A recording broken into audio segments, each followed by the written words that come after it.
우원의 빽빽한 덤불 속에 있는 작은 농장에서 어미 오리는 둥지를 짓기 위한 아늑한 장소를 찾았습니다. 그녀는 병아리가 부화하기를 기다렸다. 어느 화창한 아침, 달걀 껍질이 딱딱거리고 작은 솜털 오리 새끼가 태어났습니다. 깨지고 싶지 않은 가장 큰 달걀이 하나만 남았습니다. 오리는 자신에게 문제가 있다고 걱정하기 시작했습니다. 그녀는 다시 달걀 위에 앉았고 조금 더 기다리기로 결정했습니다. 오리 엄마는 그녀가 할 수 있는 모든 열을 주었습니다. 그녀는 오랫동안 그를 부화시키기 때문에 이 병아리가 가장 아름답다고 생각했습니다. 곧 병아리가 마지막 알에서 부화했지만 나머지 새끼 오리처럼 보이지 않았습니다. 훨씬 더 크고 깃털이 회색이었습니다. 오리 엄마는 그런 못생긴 아들을 보고 화가 났습니다. 그러나 그녀는 그가 언젠가는 그의 동료처럼 되기를 바랐다. 나머지 새끼 오리들은 그를 비웃었다. 그들은 그를 역겹다고 생각했고 그와 함께 놀고 싶지 않았습니다. 다음 날 아침, 어미 오리는 아이들과 함께 호수로 갔습니다. 놀랍게도 못생긴 오리는 다른 사람들과 마찬가지로 수영했습니다. 그런 다음 오리는 어린아이들을 가금류 마당으로 데려와 사회에 소개했습니다. 그녀는 오리 새끼들에게 지역 주민들과의 행동 규칙에 대해 말했습니다. 오리는 가장 고귀한 뚱뚱한 드레이크에게 그 무리를 선물했지만 그는 못생긴 오리를 공격했고 그녀는 실패한 병아리를 보호해야 했습니다. 패트 드레이크는 마당에서 괴물을 몰아내라고 명령했습니다. 어머니는 그가 자라서 다른 새끼 오리처럼 될 것이라고 확신했습니다. 괴롭힘과 굴욕을 견딜 수 없었던 못생긴 새끼 오리는 가금류 마당을 떠났습니다. 더 안전한 곳을 찾기 위해 그는 아무도 없는 아름다운 호수를 발견했습니다. 그리고 새끼 오리는 여기에 살기로 결정했습니다. 시간이 지났습니다. 외로움에도 불구하고 못생긴 오리 새끼는 아무도 자신을 화나게 하지 않아서 기뻤습니다. 그러던 어느 날 긴 목을 가진 아름다운 하얀 새가 그의 호수로 날아갔습니다. 못생긴 새끼 오리는 그것이 어떤 종류의 새인지 몰랐지만 그는 감탄하면서 그것을 보았다. 그는 온 마음을 다해 그녀를 사랑했습니다. 오리가 이 사랑스러운 하얀 새처럼 되고 싶어요.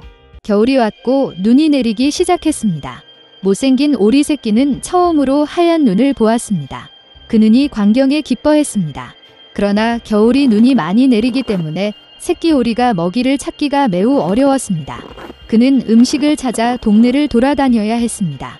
그는 춥고 피곤했습니다. 그래서 못생긴 오리는 농부의 집에 도착했습니다. 농부는 얇고 불행한 병아리를 보았을 때 그를 미안하다고 느꼈습니다. 농부는 살이 찌고 자랄 때까지 오리 새끼를 키우기로 결정했습니다. 봄이 왔다. 주인은 병아리를 잘 돌보았고 그는 많이 자랐습니다. 오리는 이미 많은 공간이 필요했고 농부는 그를 호수에 풀어주기로 결정했습니다. 호수 기슭에 서서 못생긴 오리는 물에 비친 자신의 모습을 바라보았습니다. 그리고 그는 그의 눈을 믿을 수 없었습니다. 그는 자신을 알아볼 수 없었고 그 뒤에 다른 누군가가 있다고 생각했습니다. 그리고 오리는 반사의 멋진 새가 자신이라는 것을 깨달았습니다. 축하하기 위해 그는 호숫가 전체를 때리며 수영했습니다. 그리고 갑자기 그는 전에 한 번 보았던 긴 목을 가진 똑같은 아름다운 흰색 새를 보았습니다. 못생긴 오리는 그녀에게 더 가까이 수영하기로 결정했습니다. 그러나 아름다운 새는 두려워하지 않았지만 반대로 그녀는 미소 지으며 윙크했으며 함께 호수를 헤엄쳤습니다. 못생긴 오리 새끼는 그의 행복을 믿을 수 없었습니다. 지나가는 호수 기슭의 뚱뚱한 드레이크는 자신의 인생에서 그렇게 아름다운 어린 백조를 본 적이 없다고 말했습니다.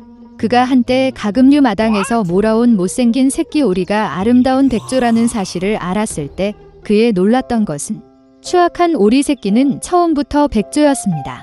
알이 우연히 오리 둥지에 떨어졌습니다.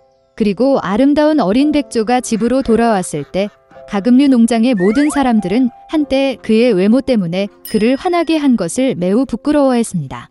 일주일 동안 집에 머물지 않은 레뮤엘 걸러버는 고드 호프 배를 타고 또 다른 여행을 떠났습니다.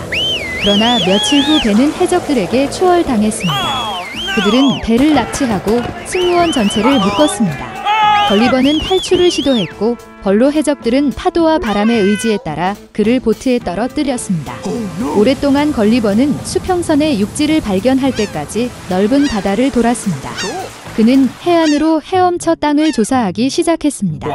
갑자기 거대한 그림자가 태양을 덮었습니다. 깜짝 놀란 걸리버는 고개를 들어 하늘로 솟아오르는 큰 섬을 보았다. 굶주림과 갈증에 지친 걸리버는 섬 주민들이 그를 알아차리길 바라며 비명을 지르며 모자를 흔들며 시작했습니다. 그런 다음 원주민들은 걸리버를 불쌍히 여기고 그가 섬을 오를 수 있도록 계단을 낮추었습니다. 걸리버가 계단을 올라갔을 때 그는 그 앞에서 매우 이상한 지역 주민들을 발견했습니다. 그들의 머리는 오른쪽이나 왼쪽으로 기울어졌으며 한쪽 눈은 안쪽을, 다른 쪽 눈은 위쪽을 바라보았습니다.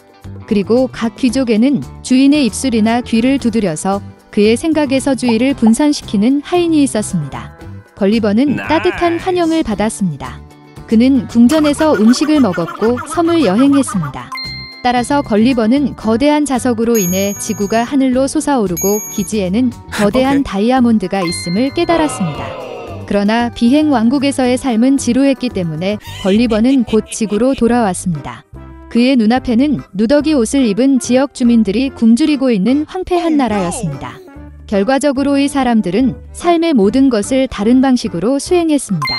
그들은 지붕에서 집을 지었습니다. 그들은 오이에서 태양광선을 얻으려고 했습니다. 그리고 예술가들은 그림을 위해 맹목적으로 페인트를 섞었습니다. 지역 과학자들은 언어의 단어가 필요한 이유를 이해하지 못했습니다.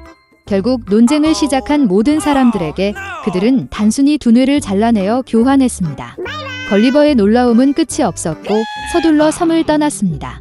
이웃나라로 가던 걸리버는 어둠과 어둠의 왕국에서 자신을 발견했습니다. 그는 두려움에 떨며 여행을 계속했다. 갑자기 어둠 속에서 유령이 나타났습니다. 겁에 질린 걸리버는 숨으려고 했지만 영혼이 그를 알아차렸습니다. 그는 몸짓으로 여행자를 손짓했고 걸리버는 유령을 따라갈 수밖에 없었다. 곧 그들은 큰 성에 도착했고 걸리버는 왕과의 리셉션에 초대되었습니다. 성을 걸어가면서 걸리버는 저녁을 요리하고 청소하고 방을 지키는 수백 명의 유령을 보았습니다. 이 나라는 죽은 자를 살릴 수 있는 강력한 마법사가 다스리는 것으로 밝혀졌습니다. 그리고 살아있는 모든 죽은 자들이 그를 섬깁니다. 마법사는 걸리버를 영예롭게 받았습니다. 그리고 그러한 희귀한 손님을 접대하기 위해 그는 걸리버가 요청한 사람을 되살리기 시작했습니다.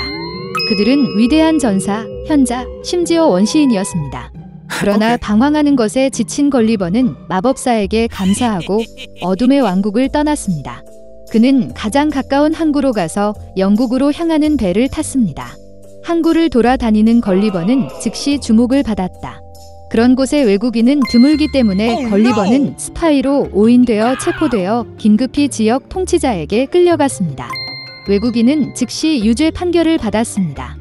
그리고 처벌로 걸리버는 자신의 뱃속에 있는 왕좌 방을 기어다니며 자신의 길에 있는 바닥을 핥아야 했습니다.